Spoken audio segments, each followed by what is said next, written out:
This is the aftermath. We're back, Michael Bowers, after a few weeks layoff. The viewers have 2 videos in a week from us. Aye.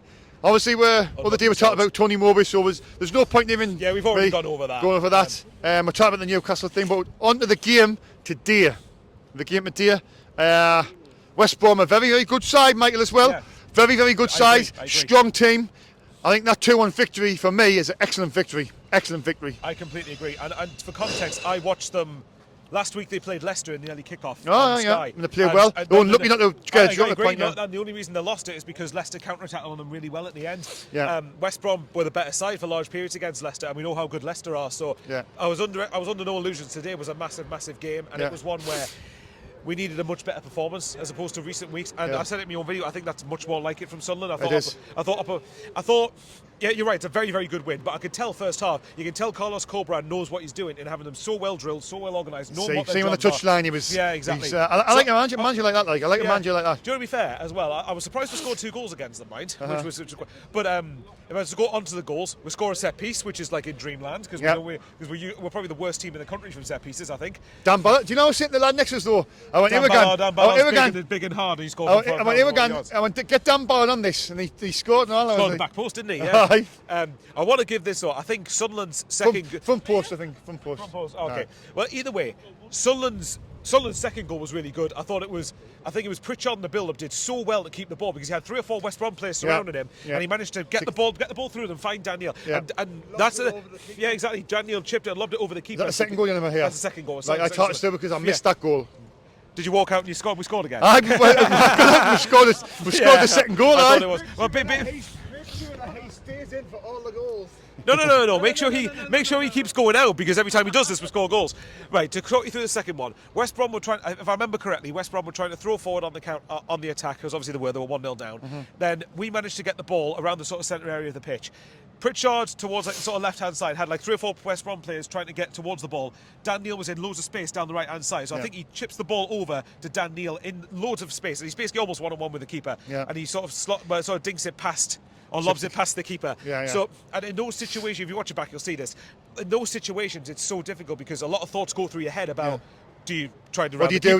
Do you round the keeper? Do you chop your ship over the keeper? Do you blast it? Whatever. What do you do in that situation? So Daniel composed, don't you? Daniel's did well. It was similar in some senses in terms of composure to the goal he scored against Norwich because that was one where he had the time. He had a couple of seconds to think, and it was like a one-on-one pressure situation. Yeah. But West Brom's goal, from what Dave was saying, apparently was lucky, but. For me, I still stand by it. I still think we need to get into the habit of not conceding goals. Yeah, I didn't say this. I didn't say that, but I've hearing what people, other supporters have said. Some people have blamed Patterson, some people blame Ballard. But for me, a keeper, for me, I like a keeper commands his boxing. Even, and that sounds thingy, but if there's a defender in the way, knock the defender out the way and get the ball. See, because I'm hypercritical, I'd rather they didn't have the cross on the shot to begin with. Stop the cross. You want to make sure that you just keep. You're like a Sam Alday sort of that. I'm like, stop the cross, stop the goal. I'm in a minority on that, probably. The way that Ballard took Madger out. Yeah, well, I was certain Madger was going to score, so I was actually relief it didn't happen in the end. But no, to be fair though, if you're assessing the performance, I think the first half was cagey from both sides. Yeah. I think West Brom, in terms of territory, maybe just edged it for me, but at the same time. I think he was slightly better in the first half. I don't know what you think. I think second half. Not much in it though. Not much in it. But I thought second half we were the better side. We were the better side. I thought we deserved definitely up to them. I think it was for 54 minutes. Something happened in 54 minutes, and I can't remember what it was. But something happened, and I thought the crowd got behind. The crowd, the intensity picked up a bit, didn't it? This is the thing, the crowd needs to get behind the players more. And it's such a simple thing, but one of the things we did really well, actually, was we were pinning West Brom and camping them in their own third. And when West Brom were clearing the ball, we kept getting the ball back, recycling, go again. And then we kept putting them on the back foot and under pressure. Yeah. And again, this is one of the hardest teams in the Championship to break down. Definitely. So to score 2 goals, so they'll be disappointed, of course they will, but to score twice against them is a good thing. And a set piece to score against them as well is very good, But at the end of the day, second half, I thought we deserved to win. I thought our game management, when it had to be on the whole, was very good. Yeah. I thought that one of the things, though, I did say, and Dave was saying it before you spoke to either of us, that when Roberts went off, he just basically went to the side of the pitch. And for me, the one slight thing is, could he not have just walked across the pitch, which is what everybody else does when they're trying to time waste. But slow it down. But either way, it doesn't matter. For me, second half, we deserved to win the game. I think we upped the intensity a bit. I think we kept recycling the ball well enough. We had the chance with Sheesh where he hits the post and then come out and Jack Clark he should be scoring.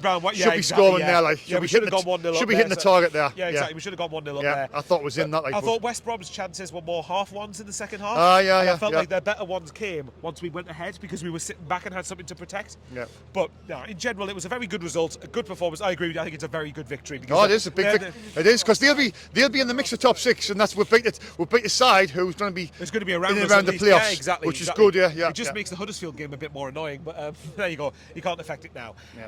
And let's once again to prove to people that we don't just mention referees when we get beat. Oh God! The referee was absolutely appalling. Do you know what? I've got to keep me. I try to keep me calm and things. And I always listen to other people losing the tempers and this week in week out when I watch the referees. But when you keep watching, and when you see a decision, when you see a decision like this, I'll show you the picture of the. Right now, this are you going to show me the disallowed goal? Look at this, Michael. Look at that. That's Ashish, and that's.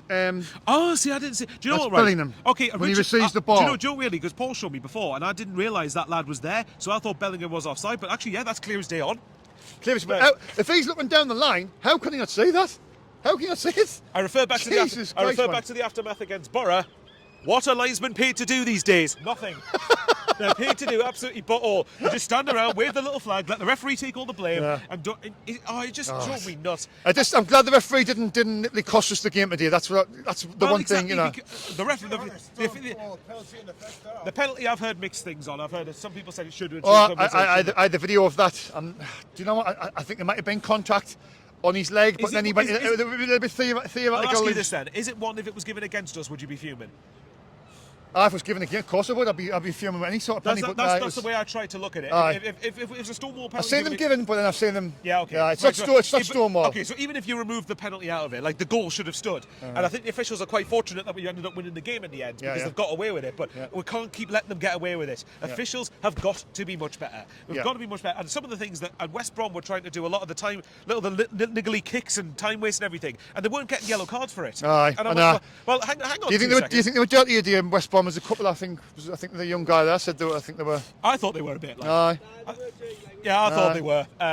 Which, don't get me wrong, I mean, to their credit, if they've got wins doing that, why would you change it? But that's on to the referee to then say, well, no, hang on, you know, come on, try and play the game a little bit. Yeah. I thought for me, especially, and I think it was more apparent in the second half because I thought West Brom, before we scored, were content with the point. They were content, we'll get a draw at Sunderland, it's not a bad result, it's a good one, blah, blah, blah, blah. And it's good that we're getting the respect that teams think that way because teams should be thinking a point at Sunderland's a good result.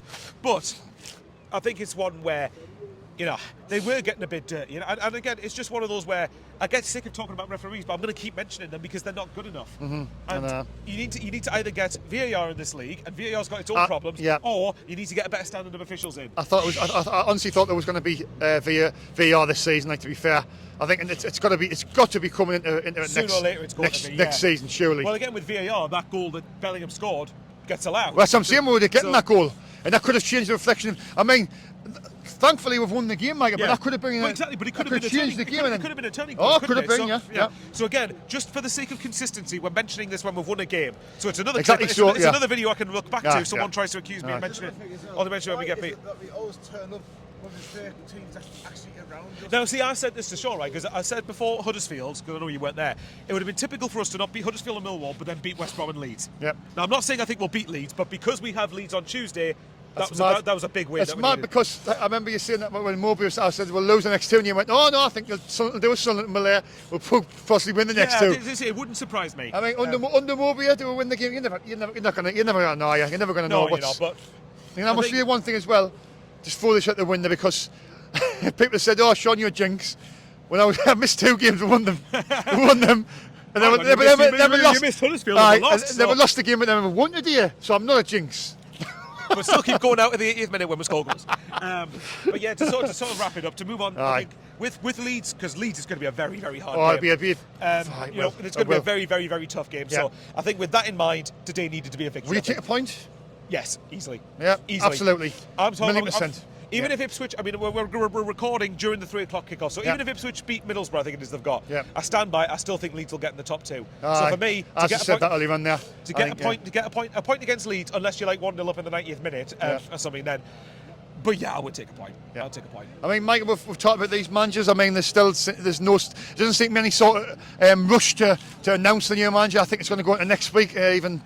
I'd be very surprised if someone's appointed before Leeds. It's going to be. So what about Bristol City? Surely it's going to be a manager. 50-50 for me whether it's going to happen. Look, I don't mind as long as we get the right person. But again, you want to avoid the situation we had when Alex Neil was appointed, where it took 2 weeks to appoint someone. Yeah.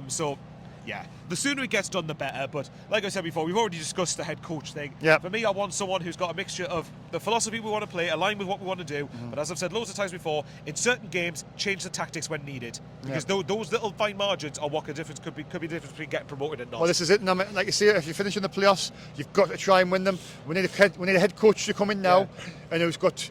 Who's got not just a plan B, but a plan C, a plan D. And we've said before, we think the squad's good enough to get in the top. I do. That's just my opinion. I do. Well, I agree. Especially if you get one of the. I've never got this idea the squad wasn't good enough personally, but especially if you get one of the strikers scoring, because we still need to sort that out. But if that happens, I'll be pretty surprised if we didn't finish in the top 6. Yeah, I mean, there's some big teams. I mean, it's big teams. I mean, West Brom's in there. You've got Southampton.